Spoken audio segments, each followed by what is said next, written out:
It was by divine intervention that the Nazi bombs hadn't destroyed these beautiful buildings. It was a frequent target of the Luftwaffe during the Battle of Britain, but the bombs had miraculously spared these ancient edifices. For the time being, these buildings will continue to be preserved in a time of delicate craftsmanship and intricate details, and the painstaking effort which went into creating each of these masterpieces, which continues to captivate the hearts of many. Unfortunately, the British government achieved something that Hitler could not. They destroyed Britain. Cities and towns across the UK have had these sterile, boxy, brightly coloured, artificial buildings dropped on them, taking the place of old shops, theatres, and pubs that had, for so many years, been the lifeblood of the area. The sharp angles and uniform facades looking completely out of place and more like a collection of IKEA furniture.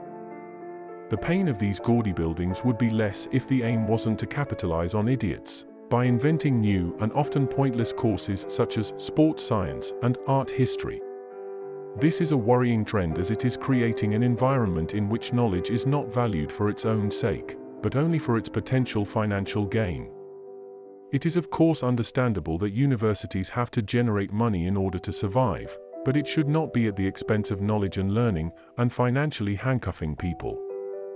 Furthermore, the invention of useless courses is damaging to the reputation of the education system, as it is creating a narrative that universities are nothing more than money-making machines, which would be absolutely scandalous, wouldn't it? The modernist style of university architecture is often austere and unwelcoming. There are no inviting courtyards to sit in and chat, or gardens to wander around in. Instead, the focus is on functionality, with little thought given to the aesthetics. This lack of human connection has had a detrimental effect on the sense of community that once existed in university towns and cities. Moreover, the old, traditional university buildings were often integrated into the town and city centers, giving them a sense of place and identity. The modernist buildings, however, are often isolated from the town and city centers, creating a physical and psychological divide between the university and its surroundings. Failure is so often a part of life. We often strive to succeed, to show the world that we can do it, that we are capable of greatness.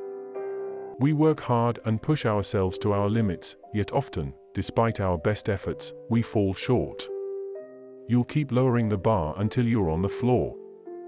Poke your head out into reality. The country is an overpopulated mess. Where once there were vast tracts of land and the opportunity to build a life free of the constraints of city life, now there is a mass of people, each vying for a piece of the limited space. The effect of this overpopulation is evident in the shockingly high house prices, which have risen to prohibitive levels in many areas. This means that even those with a decent income are unable to afford the cost of a home of their own, and are instead forced to live in cramped and expensive rented accommodation. The situation is even worse for those on lower incomes, who simply cannot afford to rent, let alone save for a deposit on a mortgage. This has created a situation where many people are left feeling hopeless and unable to move forward with their lives. The old route to success and contentment are no longer open. Don't make the mistake of wasting your time and money on a university education that doesn't serve your needs or your personal growth. But, saying that, I doubt there is room for growth anymore.